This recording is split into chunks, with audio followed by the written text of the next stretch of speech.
নমস্কার, সবাই ভালো আছেন তো? আজ আবার চলে আসলাম শঙ্করকে নিয়ে। আমাদের অতি প্রিয় লেখক শঙ্কর, যার পুরো নাম মণিশঙ্কর মুখোপাধ্যায়। ধৈর্য ধরে শাসনের চোখরাঙানি উপেক্ষা করে মনের কথা শুনে নিজের লক্ষ্যে অবিচল থেকে টানা পছন্দের কাজ করে যাওয়াটাই যে জীবনের আসল ম্যাজিক, সাফল্যের আসল রসদ, সেটাই যেন ফের একবার বাঙালিকে মনে করিয়ে দিয়ে গেলেন মণিশঙ্কর।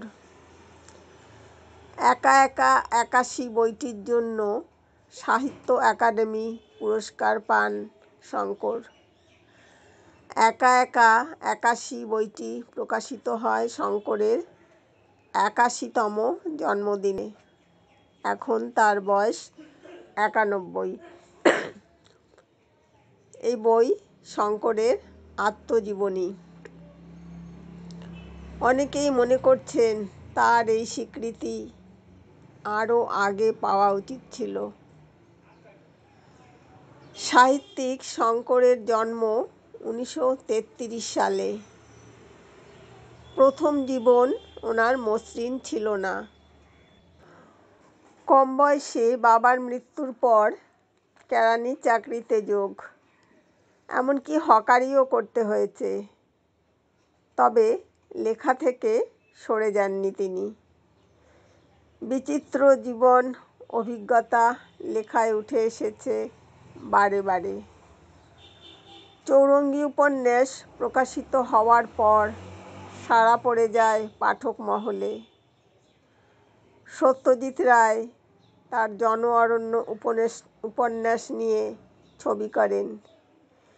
বিবেকানন্দের জীবন নিয়ে বই লিখেছেন শঙ্কর। কবি সুবোধ সরকার বলেন, আমি আনন্দিত, আমি খুশি।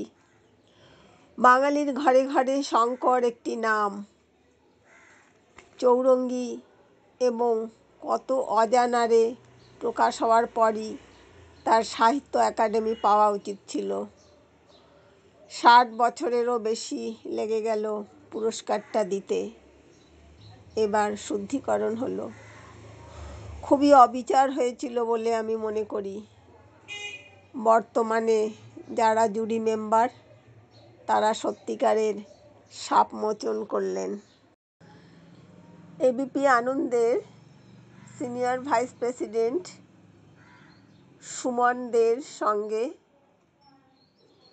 সেরার সেরা বাঙালির মঞ্চে তিনি বলেছিলেন, মানে শঙ্কর বলেছিলেন, নিন্দা অবহেলা ডিঙিয়ে স্বীকৃতির অন্য পারে, দিস ওয়ার্থ ওয়েটিং ফর, আবেগাপ্লুত সেরার সেরা শঙ্কর, যার কলমের ম্যাজিক ছড়িয়ে পড়েছে পৃথিবীর বিভিন্ন প্রান্তে।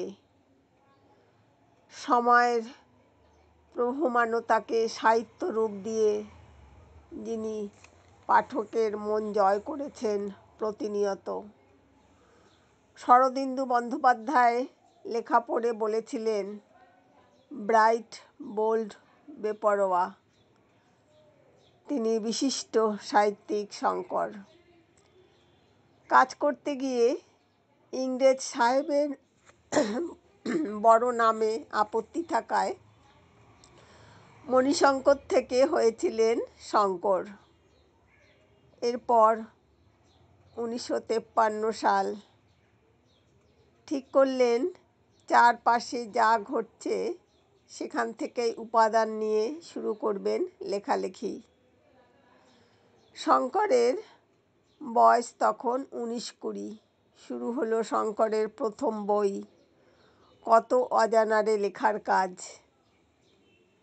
সেরা বাঙালি ২০২২, ১৮ সাবালক হওয়ার আত্মবিশ্বাসে ভর করে বাংলার কৃতী বাঙালিদের সম্মান জানিয়েছে এবিপি আনন্দ। সেরা বাঙালির মঞ্চে তার হাতে পুরস্কার তুলে দেন শীর্ষেন্দু বন্দ্যোপাধ্যায়। সুমনদের প্রশ্নের উত্তরে ধরা পড়ে ছক ভাঙা অকপট সাহিত্যিক। কোন রাবড়ি চূর্ণর গুণে পৃথিবীর নানা কোণে পাঠককে এতদিন মজিয়ে রাখলেন তিনি? জানতে চাইলে শঙ্করের উত্তর, শিবরামবাবু হরলিক্স গুঁড়ো দিতেন, কিন্তু বলতেন কাউকে বলো না, তাহলে যদি দাম বেড়ে যায়। সেই ভয়ে সাহস পেতাম না কাউকে বলতে।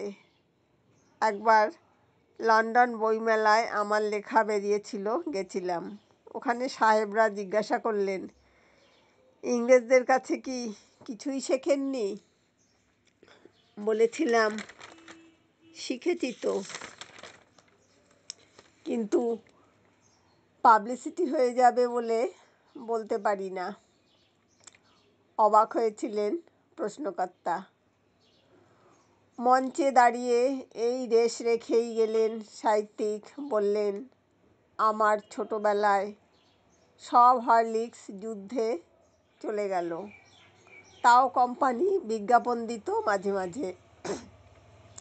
সেখানে বলা হতো, এখন পাওয়া যাচ্ছে না, সবই যুদ্ধক্ষেত্রে চলে গেছে, তবে অপেক্ষা করতে হবে, একদিন ফিরে আসবে। It is worth waiting for. আমারও হয়েছে তাই। অনেক দিন ধরে লিখছি, কেউ দেখেও না, নজরও করে না, মানুষও মনে করে না। কেউ বলে টুকেছি, এইসব আর কি। আমিও তখন দেখলাম হরলিক্সের বিজ্ঞাপনের মতোই এটাও ওয়েটিং ফর।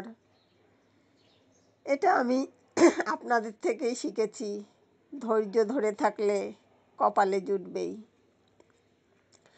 আমি মনে মনে জানি আমার দর কতটুকু, তবু সেটুকুও ওয়েটিং ফর। শরদিন্দু বন্দ্যোপাধ্যায় একবার নাকি আপনাকে বলেছিলেন, লেখক যখন লিখছেন সেই লেখার প্রথম 30 পাতা পড়ার দায়িত্ব পাঠকের, তারপর সব দায়িত্ব থাকে লেখকের। পাঠকদের ধরে রাখতে কোন ফর্মুলা মেনে চলেন লেখক? হাসতে হাসতে শঙ্করের উত্তর, সত্যি কথা বলতে ওটা ভগবানই জুটিয়ে দেন, চেষ্টা করতে করতে কখন লেগে যায়। স্মৃতি হাতড়ে বলেন শঙ্কর। শরদিন্দুবাবু আরও একটা কথা বলতেন, বাবা, যখন সময় থাকবে তখন সময় নষ্ট করো না। অভিধান পড়বে, সেখান থেকে যা পাবে তার কোনো লেখক বলবে না। হরিচরণ বন্দ্যোপাধ্যায়ের বই 2 খণ্ড কিনেছিলাম। আমি আজও সেই বই উল্টে যাই। যখন আইডিয়া কমে যায়, হরিচরণ বাবুই আমাকে বাঁচিয়ে দেন। প্রতি পাতায় পাতায় গল্প। আপনাদের আশীর্বাদে তাই করে খাচ্ছি। কখনো লাগে, কখনো লাগে না। আমার প্রথম রচনা স্কুলের ম্যাগাজিনে প্রকাশ হওয়ার পর বাবা বলেন, পাকামো না করে অঙ্কে মন দাও। নিন্দা, তিরস্কার, অবহেলা, এই নিয়েই লেখকের জীবন। তা জেনেই এই লাইনে ঢুকেছিলাম। যারা সব জেনেও আমাকে উৎসাহ দিয়েছিলেন, তাদের কেউই আর ইহজগতে নেই। তাদের সকলকে আমার প্রণাম।